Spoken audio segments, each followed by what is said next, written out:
करेंगे तो वो क्या आएगा, माइनस डेल्टा, शाबाश, ए नॉट कैंसल, शाबाश, minus x divide by T.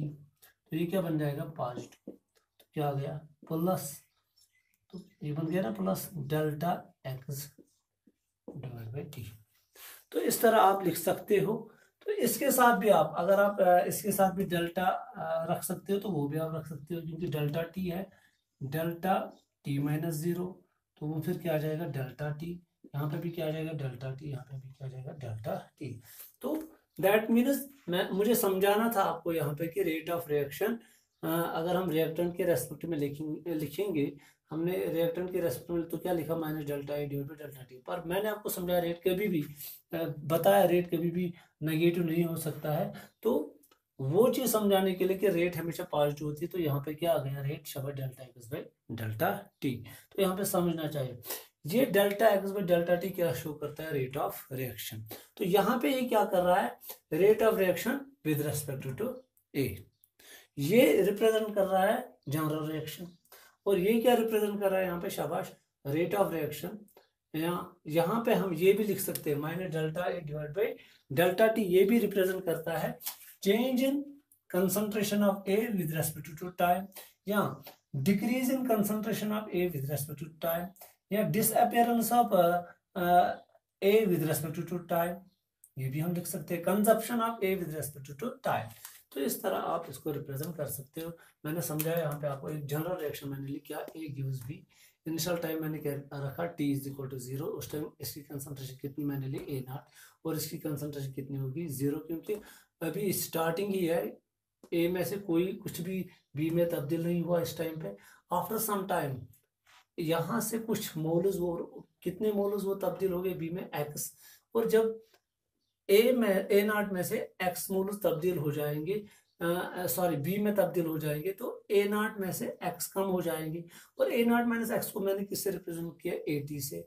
That means concentration of A at time T, ये है concentration of A at time zero, ये क्या है कंसंट्रेशन ऑफ, शाबाश, बी एट टाइम, और वो कितनी है, एक्स। फिर मैंने क्या समझा आपको, rate of reaction. Rate of reaction किसके बराबर होता है, total change in concentration of reactants और products divide by total change in time in seconds, और वो किसके बराबर है, minus delta A divide by delta t. और माइनस डेल्टा ए की कंसंट्रेशन में चेंज हो रहा है, कहाँ से कम हो रहा है, शाबाश, नेगेटिव साइन क्यों रखा मैंने यहाँ पे, बार बार मैं बता रहा हूँ, क्योंकि negative indicate decrease in the concentration of reactants, minus delta. और मैंने चेंज हमेशा होती है फाइनल माइनस इनिशियल, ये फाइनल चेंज है A T minus A not, फिर मैंने ए टी का सब वैल्यू सब्स्टिट्यूट किया, ए टी खुद किसके बराबर, ए नॉट, और जब यहाँ से ये निकालते तो minus delta minus x delta T. तो ओवरऑल जो रेट ऑफ रिएक्शन इसकी भी क्या आ गई, पॉजिटिव। अब यहाँ पे नेगेटिव क्यों रखना पड़ा, क्योंकि नेगेटिव यहाँ पे खाली इंडिकेट करता है क्या, शाबाश, डिक्रीज इन कंसंट्रेशन ऑफ, शाबाश। अब हम इसी रेट ऑफ रिएक्शन को एक्सप्रेस करेंगे इन टर्म्स ऑफ, शाबाश, इन टर्म्स ऑफ जिसको हम बोलते हैं प्रोडक्ट बी के रेस्पेक्ट में भी हम इसको एक्सप्लेन कर सकते हैं। होप आपको ये समझा है, और मैं आपको वहां पे भी ये क्लियर करके दूंगा कि क्योंकि ये एक बैलेंस्ड रिएक्शन है, जितने मोल्स ए के उतने मोल्स बी के हैं, तो एक बैलेंस्ड केमिकल रिएक्शन, और यहाँ पे जो रेट ऑफ रिएक्शन बी के रेस्पेक्ट में आनी चाहिए वो भी delta x by delta t ही आनी चाहिए, तब जाके हमारा रूल सही है। तो वो मैं समझाऊंगा आपको यहाँ पे, ये तो ये ऐसे ही रखूंगा मैं, सॉरी, यहाँ से मैं समझाऊंगा। अब क्या लिखना है, शाबाश, रेट ऑफ रिएक्शन, यहाँ पे क्या है, ये total change in time in seconds, तो यहाँ पे क्या है, शाबाश, रेट ऑफ, यहाँ पे रेट ऑफ रिएक्शन है। अब किसके रेस्पेक्ट में, अभी तक हमने rate of reaction with respect to A समझाया था, अब किसके रेस्पेक्ट में समझाएंगे, दैट मीन रिएक्टेंट के रेस्पेक्ट में समझाया। अब प्रोडक्ट के रेस्पेक्ट में, प्रोडक्ट कौन है, शाबाश, हम क्या लिखेंगे, चेंज इन, शाबाश, concentration of, change in, total change in concentration of products. फिर से क्या लिखेंगे, डिवाइड बाय, शाबाश, टोटल चेंज इन टाइम, क्योंकि प्रोडक्ट है, प्रोडक्ट की कंसंट्रेशन बढ़ रही है तो हमें पॉजिटिव लिखने की जरूरत नहीं है, वो किसके बराबर आ जाएगी, शाबाश, चेंज हमेशा किससे हम रिप्रेजेंट कर रहे हैं, डेल्टा से। इस वक्त किसकी चेंज, प्रोडक्ट कौन है, बी, शाबाश, डिवाइड बाय डेल्टा टी। और डेल्टा बी क्या है यहाँ पे डेल्टा बी का मतलब ये है कि इनिशियल कितनी कंसंट्रेशन थी और फाइनल, और चेंज हमेशा फाइनल माइनस इनिशियल होती है। शाबाश डेल्टा इसके साथ प्लस है खुद का प्लस। शाबाश बी की कंसंट्रेशन कहाँ से कहाँ चेंज हो रही है, शाबाश बी टी माइनस, और getting my B T minus zero, ये आएगा ना बी टी शाबाश minus zero divide by time में क्या आ रहा है, शाबाश टाइम फिर से वही है क्या T minus delta T minus zero. तो यहाँ पे क्या आ जाएगा वैल्यू, शाबाश delta B T divide by क्या आ जाएगा, शाबाश डेल्टा टी, तो प्लस साइन। अब आपको पता है बी टी खुद किसके बराबर है, एक्स के बराबर है, तो क्या हो गया डेल्टा शाबाश x divide by delta t. इस तरह यहाँ पे भी वैल्यू आ गया delta x divide by delta T. तो delta x delta t divide by delta T क्या रिप्रेजेंट करता है, रेट ऑफ रिएक्शन। मतलब delta B divide by delta T क्या रिप्रेजेंट करता है, rate of reaction with respect to B. तो यहाँ पे आप लिख सकते हो what is this delta B B divide by delta T, ये आप लिख सकते हो क्या, शाबाश ये है rate of appearance of B with respect to time. कितना यहाँ हम आप लिख सकते हो rate of appearance of B, या आप यहाँ पे लिख सकते हो rate of production of B आप लिख सकते हो। तो इस तरह आपको बहुत सारी चीज़ें यहाँ पे ये देखने को मिलेंगी। क्या लिख सकते हो, शाबाश इसको क्या आप लिख सकते हो, rate of appearance of B, rate of production of B. बहुत सारे तरीके हैं इसको रिप्रेजेंट करने के लिए। तो जनरली आपको याद रखना है कि रिएक्टेंट्स के साथ हमेशा नेगेटिव साइन हमें रखना है, और प्रोडक्ट्स के साथ हमें क्या याद रखना है, पॉजिटिव साइन याद रखना है। तो ये है रेट ऑफ रिएक्शन, और ये भी मैंने समझाया। अब अगर मैं इसका जनरल लिखूंगा, सपोज रेट ऑफ रिएक्शन दोनों का क्या आ गया, शाबाश दोनों का रेट ऑफ रिएक्शन क्या आ गया, शाबाश delta x divide by delta T, यही आ गया ना।